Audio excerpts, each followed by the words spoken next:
لله نحمده ونستعينه ونستغفره ونؤمن به ونتوكل عليه ونعوذ بالله من شرور أنفسنا ومن سيئات أعمالنا من يهده الله فلا مضل له ومن يضلله فلا هادي له ونشهد أن لا إله إلا الله وحده لا شريك له ونشهد أن سيدنا ونبينا ومولانا محمدا عبده ورسوله صلى الله تعالى عليه وعلى آله وأصحابه وبارك وسلم أما بعد فأعوذ بالله من الشيطان الرجيم بسم الله الرحمن الرحيم إن الصلاة تنهى عن الفحشاء والمنكر وقال رسول الله صلى الله عليه وسلم الصلاة مفتاح الجنة أو كما قال عليه الصلاة والسلام শ্রদ্ধেয় সভাপতি হযরত উলামায়ে কেরাম, সম্মানিত সুধী সমাজ, দূর দূরান্ত থেকে আগত সর্বস্তরের মুসলমান ভাইয়েরা আমার ও আমার পর্দানিশীন মা ও বোনেরা, মৌলানা সিরাজি সাহেব আপনাদেরকে বলছেন আমি আজ কয়েকদিন যাবৎ দারুণভাবে অসুস্থ। 10টার আগে ঘুমিয়ে পড়ার জন্য ডাক্তার কঠোরভাবে নির্দেশ দিয়েছে এবং লম্বা সফর করতে নিষেধ করেছেন। এই সমস্ত কারণে আমি হয়তো খুব বেশি লম্বা সময় আপনাদের সামনে কথা বলতে পারবো না। পবিত্র কোরআনের যে আয়াত আমি আপনাদের সামনে তিলাওয়াত করেছি তাতে আল্লাহ বলেন, নিশ্চয়ই নামাজিকে সকল প্রকার গুনাহ থেকে বাঁচায়।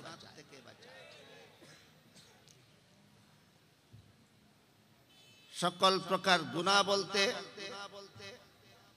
কিছু গুনার কাজ এমন আছে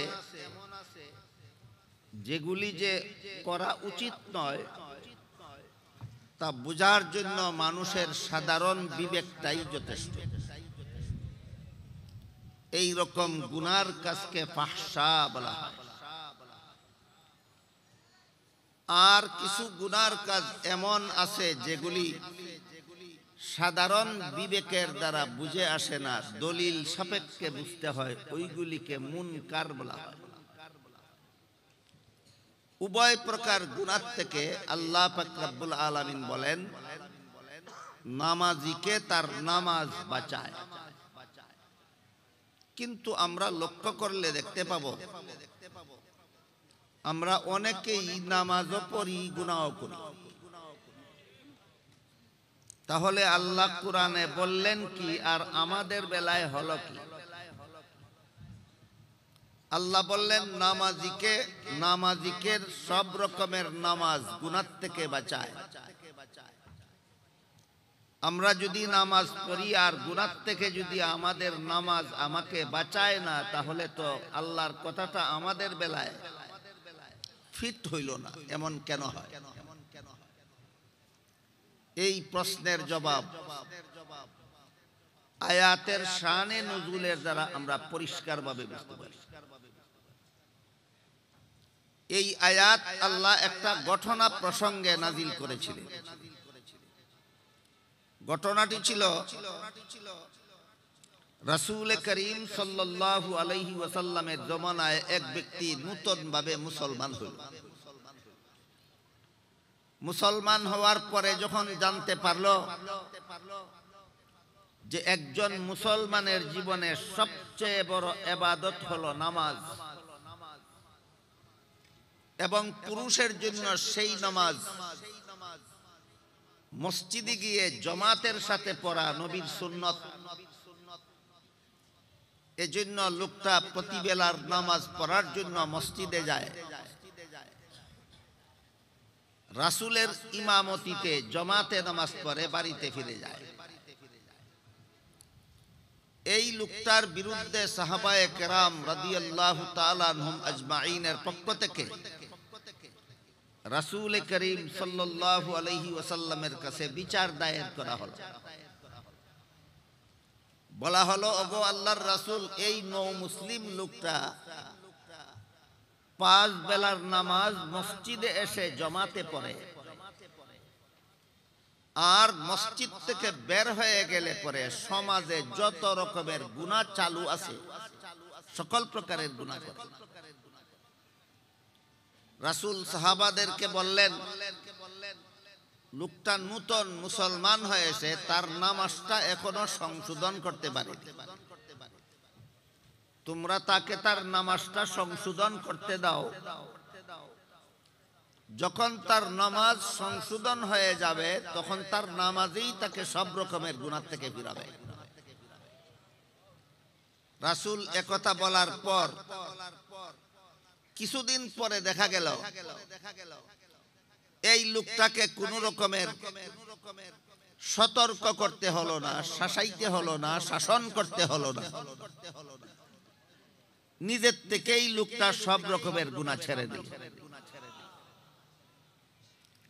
এই ঘটনা উপলক্ষে আল্লাহ পাক রব্বুল আলামিন আয়াত নাজিল করে বলেন, ইন্নাস সালাতা তানহা আনিল ফাহশাই ওয়াল মুনকার, নিশ্চয়ই নামাজ সব রকমের গুনাহ থেকে নামাজিকে বাঁচায়। তাহলে আল্লাহ যে বললেন নামাজ নামাজিকে সব রকমের গুনাহ থেকে বাঁচায়, শানে নুজুলের ঘটনার দ্বারা আমরা কি বুঝতে পারলাম?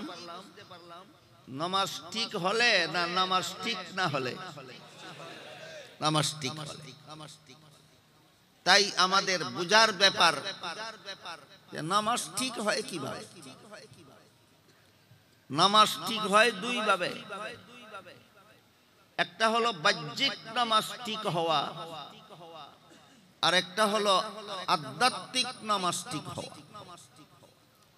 নামাজের মধ্যে কতগুলি কাজ আছে ফরজ, কতগুলি কাজ আছে ওয়াজিব, কতগুলি কাজ আছে সুন্নত।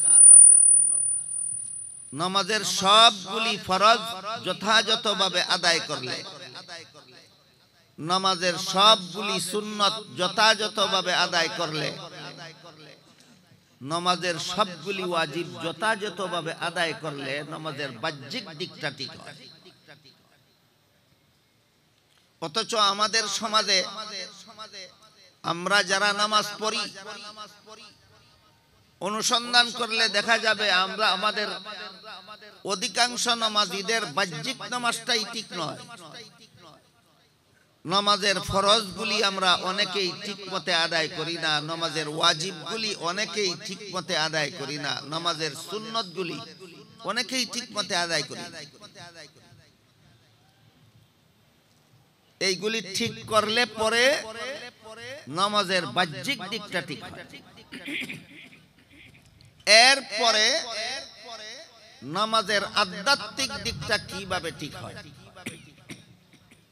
আপনারা লক্ষ্য করলে দেখতে পাবেন, টের পাবেন। আপনারা যারা নামাজ পড়েন আপনারা একটু লক্ষ্য করলেই টের পাবেন, নামাজ শুরু করা মাত্রই আমাদের মনে সংসারের অনেক কথা জাগে। এমনকি নামাজ শুরু করার আগে সংসারের এত কথা মনে জাগে না, নামাজ শুরু করার পরে সংসারের যত কথা মনে জাগে। এই ব্যাপারে হাদিস শরীফে রাসূল করিম সাল্লাল্লাহু আলাইহি ওয়াসাল্লাম বলেন, শয়তানের একদল স্পেশাল বাহিনী আছে, এদেরকে কোনো বেনামাজির কাছে পাঠায় না। নামাজিরা যখন নামাজ শুরু করে দেয় তখন তাদের কাছে পাঠায়। বুঝে থাকলে বলুন তো, শয়তানের স্পেশাল বাহিনী বেনামাজিদের কাছে পাঠায় না নামাজিদের কাছে পাঠায়? রাসূল বলেন কেন পাঠায়? নামাজির কাছে গিয়ে যতক্ষণ পর্যন্ত সে নামাজ পড়ে ততক্ষণ পর্যন্ত তার মনের মধ্যে সংসারের হাজার কথা জাগ্রত করে দিয়ে নামাজের সুফল থেকে তাকে বঞ্চিত করে দেওয়ার জন্য। একজন নামাজীকেও শয়তানের এই বাহিনী সংসারের কথা মন জাগ্রত না করে দিয়ে ছাড়ে না। যখন থেকে নামাজ শুরু করে তখন থেকেই শয়তানের এই বিশেষ বাহিনী নামাজীর কাছে হাজির হয়ে যায়। যতক্ষণ পর্যন্ত নামাজে থাকে ততক্ষণ পর্যন্ত তার কাছে থাকে, আর শুধু তার মনে সংসারের হাজার কথা জাগাতে থাকে, বলতে থাকে উজকুর কাজা, উজকুর কাজা, উজকুর কাজা, অমুক কথা স্মরণ করো, তমুক কথা স্মরণ করো। এইভাবে সংসারের হাজার কথা মনে জাগিয়ে দিতে থাকে। আল্লাহর রাসূল বলেন কেন এমনটা করে? নামাজিরা নামাজের ফরজগুলি আদায় করা সত্ত্বেও, নামাজের ওয়াজিবগুলি আদায় করা সত্ত্বেও, নামাজের সুন্নতগুলি আদায় করা সত্ত্বেও নামাজের প্রকৃত সুফল থেকে যেন নামাজি বঞ্চিত থাকে, নামাজিকে বঞ্চিত করে রাখার জন্যই এই শয়তান এই কাজটা করে। এই জন্য শয়তানের এই স্পেশাল বাহিনীর থেকে নামাজকে মুক্ত করলে নামাজের আধ্যাত্মিক দিকটা ঠিক হয়। শয়তান যেন আমার মনে সংসারের কোনো কথা জাগ্রত করে দিতে না পারে। আমি যেন আল্লাহর ধ্যানে মগ্ন অবস্থায় নামাজের শুরু থেকে শেষ পর্যন্ত পড়ে নিতে পারি, তখন আমার নামাজের আধ্যাত্মিক দিকটাও সংশোধন হয়ে যাবে। এই ব্যাপারে একটু বিস্তারিতভাবে বুঝতে হলে আমাদের মনে রাখা দরকার, আমরা যারা নামাজ পড়ি, আমরা নামাজিরা 5 প্রকারের নামাজি আছি। আমাদের নামাজও 5 প্রকার। 5 প্রকার নামাজের ফলাফল 5 প্রকার। যারা নামাজ পড়ে না, যে সমস্ত মুসলমানেরা নামাজ পড়ে না, তাদের ব্যাপারে শুধু রাসূলের একটি হাদিস যথেষ্ট। রাসূল বলেন, আস-সালাতু মিফতাহুল জান্নাহ, নামাজ বেহেশতের চাবি। আজকে নতুন শুনলেন না আরো কোনদিন শুনেছেন? নামাজ বেহেশতের চাবি। মেরাজের রাত্রে রাসূল আল্লাহর কাছ থেকে এনে উম্মতকে দিয়েছেন। বর্তমানে মেরাজের মাস চলে। হাদিস শরীফে উল্লেখ আছে রাসূল করিম সাল্লাল্লাহু আলাইহি ওয়াসাল্লাম আল্লাহর কাছে দোয়া করতেন, আল্লাহুম্মা বারিক লানা ফি রাজাব ওয়া শাবান ওয়া বাল্লিগনা রমাদান। এর অর্থ হলো, হে আল্লাহ, আমাদের জন্য রজব মাসে বরকত নাজিল করুন, আমাদের জন্য শাবান মাসে বরকত নাজিল করুন, আমাদেরকে রমজান পর্যন্ত পৌঁছে দিন। তাহলে রজব মাস বরকতের মাস, শাবান মাস বরকতের মাস, রমজান মাস বরকতের মাস। রজব মাসের বিশেষ ঘটনা হলো মেরাজের ঘটনা। শাবান মাসের বিশেষ রাত্রি হইল লাইলাতুল বারাআত। রমজান মাসের বিশেষ রাত্রি হইল লাইলাতুল কদর। রজব মাসের বিশেষ রাত্রি হলো লাইলাতুল মেরাজ। রাসূল করিম সাল্লাল্লাহু আলাইহি ওয়াসাল্লাম হযরত জিবরিল ফেরেশতার মাধ্যমে 7 আসমান পার হয়ে আল্লাহর খাস দরবারে হাজিরা দিয়েছিলেন।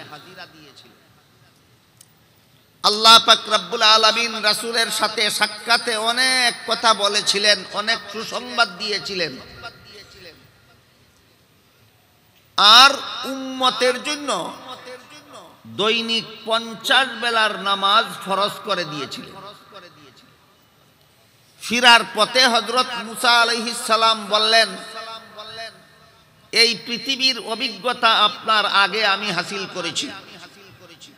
পৃথিবীতে সংসারের ঝামেলায় লিপ্ত উম্মত দৈনিক 50 বেলা নামাজ পড়া তাদের জন্য কঠিন হবে। আপনি আল্লাহর কাছে ফিরে যান, কিছু মাপ নিয়ে আসুন। রাসূল আবার ফিরে গেলেন, আল্লাহ 5 বেলা মাপ দিলেন। বলুন 50 বেলার থেকে 5 বেলা মাফ হইলে তাকে কত? আবার ফিরত দিলেন, আবার 5 বেলা মাফ হলো, আবার ফিরত দিলেন, আবার 5 বেলা মাফ হলো। এইভাবে 9 বার ফেরত দিয়েছেন, প্রতিবারই 5 বেলা করে মাফ হয়েছে। 5 বেলা করে 9 বার মাফ হলে কত বেলা মাফ হইল? আর রইল কত? 10ম বারের বেলায় মুসা আলাইহিস সালাম যখন বললেন আবারও ফিরত যান, আরো কিছু মাপ নিয়ে আসেন, রাসূল বলেন আর ফিরত যাব না। সাথে সাথে আল্লাহ বলে দিলেন, আর আপনি ফিরত আসলেও আমি আর মাফ দেব না।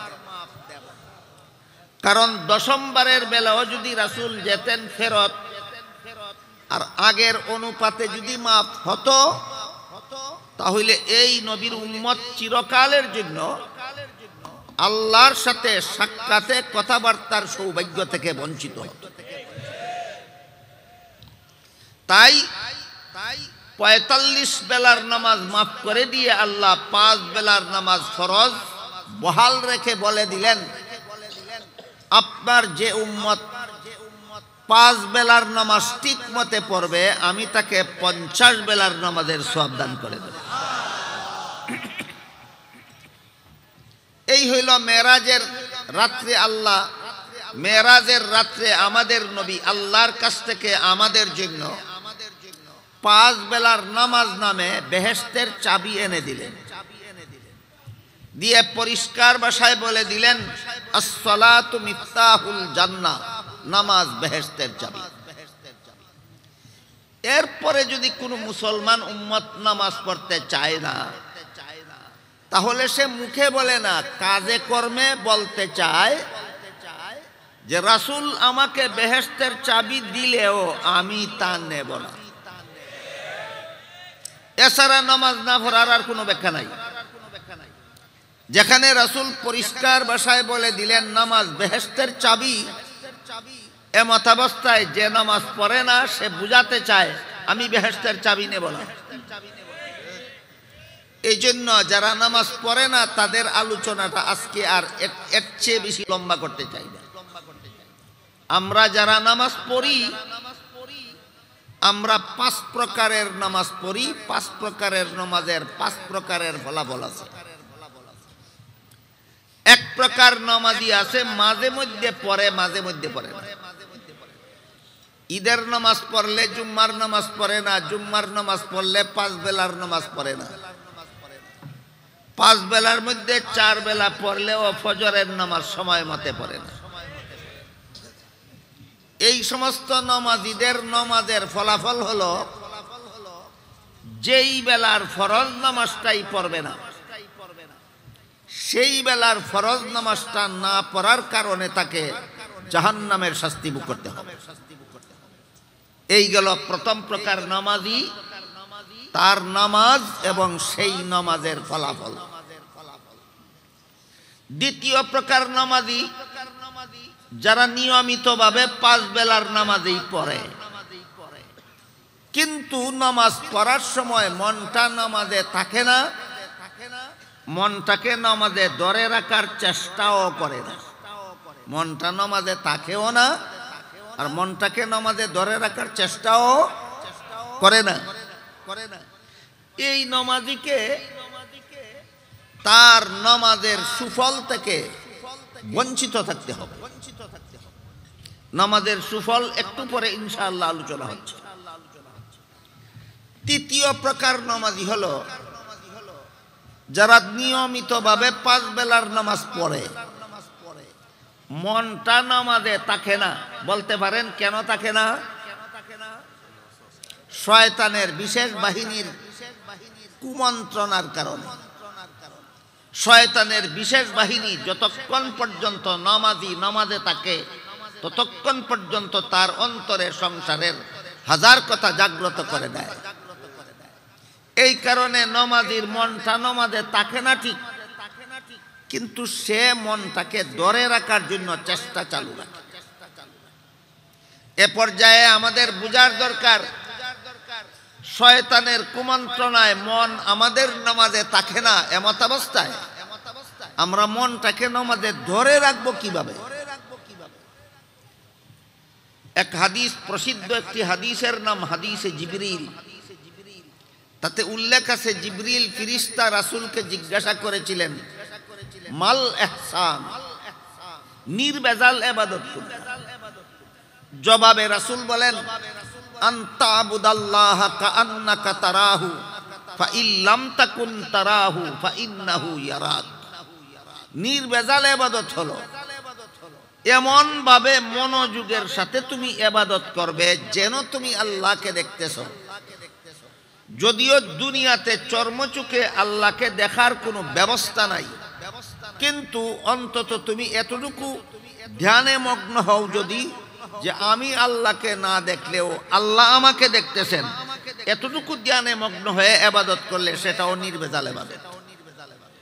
আপনারা কি মনে করেন আল্লাহ কি সর্বাবস্থায় আমাদের দেখেন? এখান থেকে মুফাসসিরিনে কেরাম তাফসীরের কিতাবে লিখেছেন, কোন মুসল্লি যখন টের পাবে মনটা তো আমার নামাজে নাই, মন তো চলে গেছে দোকানে, মন তো চলে গেছে খেতে খামারে, মন তো চলে গেছে ব্যবসা বাণিজ্যে, মন তো চলে গেছে দেশ বিদেশের ভ্রমণে, তখন ওই যদি ধ্যান করে আল্লাহ আমাকে দেখতেছে, মন আবার নামাজে ফিরে আসবে। আবার যখন টের পাবে মন চলে গেছে সংসারে, আবার যখন ধ্যান করবে আল্লাহ আমাকে দেখতেছে, আবার মনটা নামাজে ফিরে আসবে। এই চেষ্টাটা যদি নামাজের শেষ পর্যন্ত চালু রাখে, তাহলে ফাঁকে ফাঁকে যে শয়তান তার মন নিয়ে গেছিল সেই অপরাধ আল্লাহ তাকে মাফ করে দিবে। তৃতীয় প্রকারের নামাজ। চতুর্থ প্রকারের নামাজি শয়তানের বিশেষ বাহিনী যখন দেখে যে লোকটার এই নামাজির মন আমরা সংসারে নিয়ে গেলেও সে মনটাকে আবার নামাজে ফিরিয়ে নিয়ে আসে, যে কারণে সে আল্লাহর কাছে ক্ষমার যোগ্য হয়ে যায়। কাজেই তার মন সংসারের কাজে নিয়ে আমরা উপকৃত হতে পারলাম না, তাকে ছেড়ে দাও। যার মনকে একবার মার্কেটে নিয়ে গেলে আর ফিরিয়ে আনে না, তার কাছে যাও। শয়তানের বাহিনী যখন এই মুসল্লির মন সংসারে নিয়ে যাওয়ার চেষ্টা ছেড়ে দেয়, তখন এই মুসল্লি শুরু থেকে শেষ পর্যন্ত আল্লাহর ধ্যানে মগ্ন অবস্থায় এই নামাজ আদায় করতে পারে। এটা হলো চতুর্থ প্রকার নামাজ। চতুর্থ প্রকার নামাজের এই হইল তার ফলাফল। এই নামাজ সম্পর্কে আল্লাহ কোরআনে বলেন, ইন্নাস সালাতা তানহা আনিল ফাহশাই ওয়াল মুনকার। নিশ্চয়ই নামাজ নামাজীকে সকল রকমের গুনাহ থেকে বাঁচায়। কোন নামাজির নামাজ? যে নামাজি শুরু থেকে শেষ পর্যন্ত আল্লাহর ধ্যানে মগ্ন থাকতে পারে। এমনি আল্লাহর ধ্যানে মগ্ন থাকা যায় না, বিশেষ সাধনার দরকার হয়। সেই সাধনাটাই আমি বলে দিলাম আপনাদেরকে। মুফাসসিরিনে কেরাম তাফসীরের কিতাবে সাধনাটা লিখেছেন, যখনই আমি দেখব মন আমার সংসারে চলে গেছে, তখনই ধ্যান করব আল্লাহ আমাকে দেখতেছে। মন সংসারে থাকবে না, আবার ফিরে আসবে। আবার যখন দেখব মন সংসারে চলে গেছে, আবার ধ্যান করব আল্লাহ আমাকে দেখতেছে, মন আবার নামাজে ফিরে আসবে। এই সাধনাটা যখন চালু হয়ে যায়, তখন শয়তানের স্পেশাল বাহিনী তার মনকে আর বাইরে নিয়ে সংসারে নিয়ে যাওয়ার চেষ্টা করে না, তখন মুসল্লি শুরু থেকে শেষ পর্যন্ত আল্লাহর ধ্যানে মগ্ন অবস্থায় নামাজ পড়তে পারে। এই রকম নামাজ যাদের হাসিল হয়ে গেছে তাদের ব্যাপারে আল্লাহ বলেন, এদের নামাজই এদেরকে সব রকমের গুনাহ থেকে বাঁচায়। একটু বুঝার চেষ্টা করি কিভাবে বাঁচায়। যে মুসল্লির মনটা সংসারে চলে গেলেই ধ্যান করে আল্লাহ আমাকে দেখতেছে, এই মুসল্লি কি কোনো গুনার সুযোগ পেলে আল্লাহ আমাকে দেখতেছে কথাটা মনে হবে না? এই হইল মূল ব্যাপার। এই মুসল্লি যখন ওই সংসারের কোনো কাজে যাবে আর কোনো গুনার কাজের সুযোগ পাবে, সাথে সাথে মনে হবে আল্লাহ আমাকে দেখতেছে। আর যখন মনে হবে আল্লাহ আমাকে দেখতেছে, তখন আর তার কোনো গুনার কাজের সাহস থাকবে না। এই জন্য আল্লাহ পাক রব্বুল আলামিন এই রকম চতুর্থ প্রকার নামাজি সম্পর্কে বলেন, ইন্নাস সালাতা তানহা আনিল ফাহশাই ওয়াল মুনকার। নিশ্চয়ই নামাজ নামাজিকে সব রকমের গুনাহ থেকে বাঁচায়। এ ব্যাপারে আমি আপনাদেরকে ছোট্ট একটা ঘটনা শোনাই। হযরত উমর ফারুক রাদিয়াল্লাহু তাআলা আনহু দেশে আইন করে দিলেন, ব্যবসায়ীরা যেন দুধের মধ্যে পানি মিশিয়ে ভেজাল না করে, অসৎ উপায়ে যেন ব্যবসা না করে, সৎ উপায়ে যেন ব্যবসা করে। এমত অবস্থায় খলিফা উমর আবার রাত্রিবেলা ছদ্মবেশে ঘোরাফেরা করে প্রজাসাধারণের অবস্থা তদন্ত করতেন, যাচাই করতেন। এক রাত্রে খলিফা উমর ঘোরাফেরা করতে করতে একটা জীর্ণ শীর্ণ ঘরের সামনে গভীর রাতে গিয়ে দাঁড়ালেন, দরজা জানালা বন্ধ করা ঘরের ভিতর। একটা মেয়ে তার মাকে বলতেছে, দুধে পানি মিশাও, রাত পোহায়ে দুধ বেচতে হবে। মেয়ে তার মাকে বলে, দুধে পানি মিশানো খলিফা উমরের নিষেধ। মা বলে, এত গভীর রাতে দরজা জানালা বন্ধ করা ঘরের ভিতরে খলিফা উমর দেখবে না। বুঝে থাকলে বলুন তো, খলিফা উমর তখন কোথায়? ঘরের সামনে। তিনি বাইরের থেকে শুনতেছেন। মা তার মেয়েকে বলতেছে, খলিফা উমর তো দেখবে না। মেয়ে মাকে জবাব দিল, খলিফা উমর না দেখলেও আল্লাহ তো দেখবেন। তাহলে দুধের মধ্যে পানি মিশাবার মতো ভেজাল থেকে কোন ধ্যান ধারণা এটাকে বাঁচালো? আল্লাহ আমাকে দেখতেছেন, এই ধ্যান ধারণা। এইটা নামাজের শিক্ষা। নামাজের মাধ্যমে আমরা যেদিন এই কথা অন্তরে বদ্ধমূল করতে পারবো যে সদা সর্বদা আল্লাহ আমাকে দেখতেছেন, তখন একটি মুহূর্তের জন্য আমার গুনার কাজের সাহস থাকবে না। তাই এই রকমের নামাজ যাদের সাধন হয়ে যায় তাদের ব্যাপারে আল্লাহ বলেন, ইন্নাস সালাতা তানহা আনিল ফাহশাই ওয়াল মুনকার। এদেরকে এদের নামাজ সব রকমের গুনাহ থেকে বাঁচায়। গেল চতুর্থ প্রকার নামাজ। পঞ্চম প্রকার নামাজ হলো যে নামাজি নামাজে দাঁড়িয়ে আল্লাহর সাথে কথাবার্তা বলার দ্বারা যে আনন্দ পায়, জগতের আর কোনো কাজের দ্বারা সেই আনন্দ পায় না। এটা হইল পঞ্চম প্রকারের নামাজ। এটাকে নবীগণের নামাজ বলা হয়। এজন্যই এক হাদিসে রাসূল করিম সাল্লাল্লাহু আলাইহি ওয়াসাল্লাম বলেন, আল আম্বিয়াউ আহইয়াউন ফি কুবুরিহিম ইউসাল্লুন, আও কামা ক্বালা আলাইহিস সালাতু ওয়াসসালাম।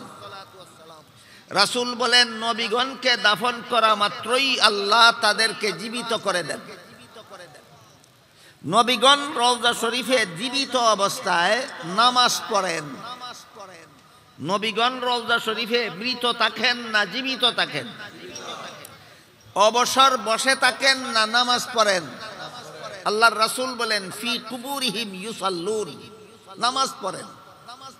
অথচ দাফনের পরে নামাজ পড়া না পড়লেও কোনো গুনাহ হয় না।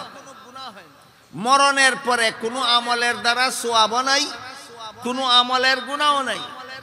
কাজেই যেই নামাজ না পড়লে কোনো গুনাহ নাই, যেই নামাজ পড়লে কোনো সওয়াব নাই, নবী রাসূলগণ রওজা শরীফের ভিতরে সেই নামাজ পড়েন কেন?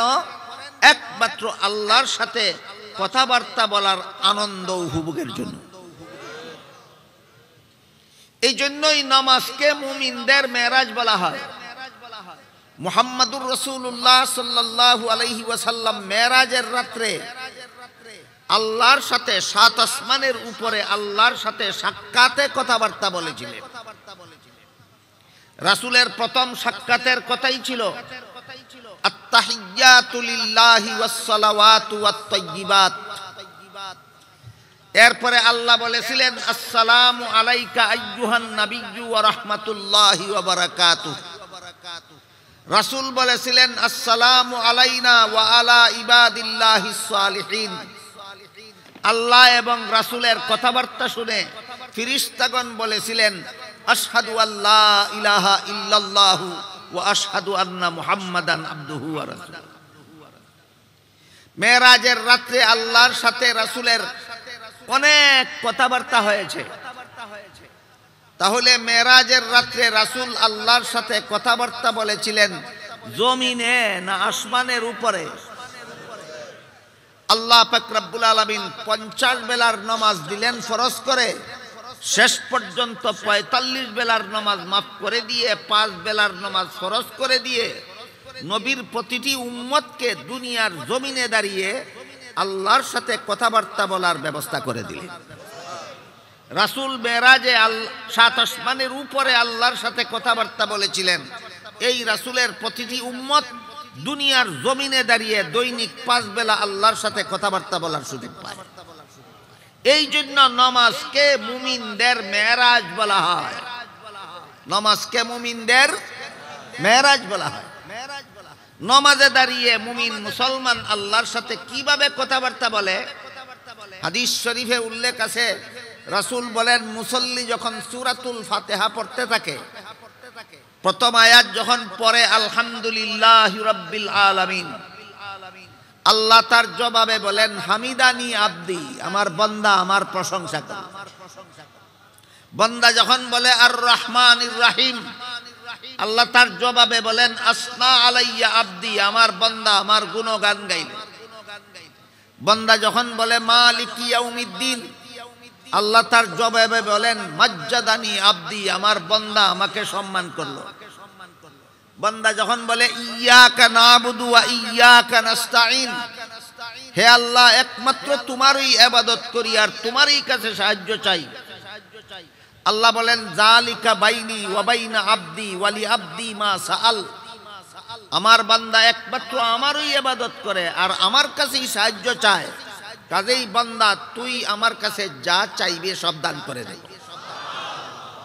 বুঝে থাকলে বলুন তো আল্লাহর সাথে কথাবার্তা হয় কোথায়? নামাজের ভিতরে। এই জন্য নামাজকে মুমিন মুসলমানের মেরাজ বলা হয়েছে। রাসূল করিম সাল্লাল্লাহু আলাইহি ওয়াসাল্লামের মেরাজ হয়েছিল 7 আসমানের উপরে, আর রাসূলের উম্মতগণের মেরাজ হয় জমিনে নামাজের ভিতরে। কোন কত পঞ্চম প্রকারের নামাজি হতে পারে? পঞ্চম প্রকারের নামাজি যারা, তারা নামাজের ভিতরে সরাসরি আল্লাহর সাথে কথাবার্তা বলে। আমি যেই কথা বলতেছিলাম, আল্লাহ যে কোরআনের আয়াতে বললেন ইন্নাস সালাতা তানহা আনিল ফাহশাই ওয়াল মুনকার, নিশ্চয়ই নামাজ সব রকমের গুনাহ থেকে নামাজিকে বাঁচায়। বুঝে থাকলে বলুন কোন প্রকারের নামাজ? চতুর্থ প্রকারের নামাজ। যেই নামাজি নামাজের শুরু থেকে শেষ পর্যন্ত আল্লাহর ধ্যানে মগ্ন অবস্থায় নামাজ আদায় করতে পারে। আর এই অবস্থাটা কি হঠাৎ করেই অর্জন করা যায় না একটা সাধনা করতে হয়? সাধনাটা একেবারে কঠিন নয়, একেবারে সহজ। সাধনাটা হলো নামাজে দাঁড়ানো অবস্থায় যখনই আমি টের পাবো মন চলে গেছে সংসারে, তখনই শুধু ধ্যান করব আল্লাহ আমাকে দেখতেছে। বলুন তো এই কথাটা ধ্যান করা কি কষ্টের কথা? কোনো পরিশ্রম হবে? শুধু স্মরণ রাখলেই হবে যে নামাজে দাঁড়ানো অবস্থায় যখনই আমি দেখব মন আমার সংসারে চলে গেছে, তখনই আমি ধ্যান করব আল্লাহ আমাকে দেখতেছে, তাহলে মন আবার নামাজে ফিরে আসবে। আর আল্লাহ আমাকে দেখতেছে, এই ধ্যান আমাকে নামাজের বাইরেও সব রকমের গুনাহ থেকে বাঁচায়। আল্লাহ আপনাদের আমাদের সবাইকে ওই নামাজ অর্জন করার তৌফিক দান করুন, যেই নামাজ আমাদেরকে সব রকমের গুনাহ থেকে বাঁচাতে পারে। আমিন। ওয়া আখিরু দাওয়ানা আনিল হামদুলিল্লাহি রাব্বিল আলামিন।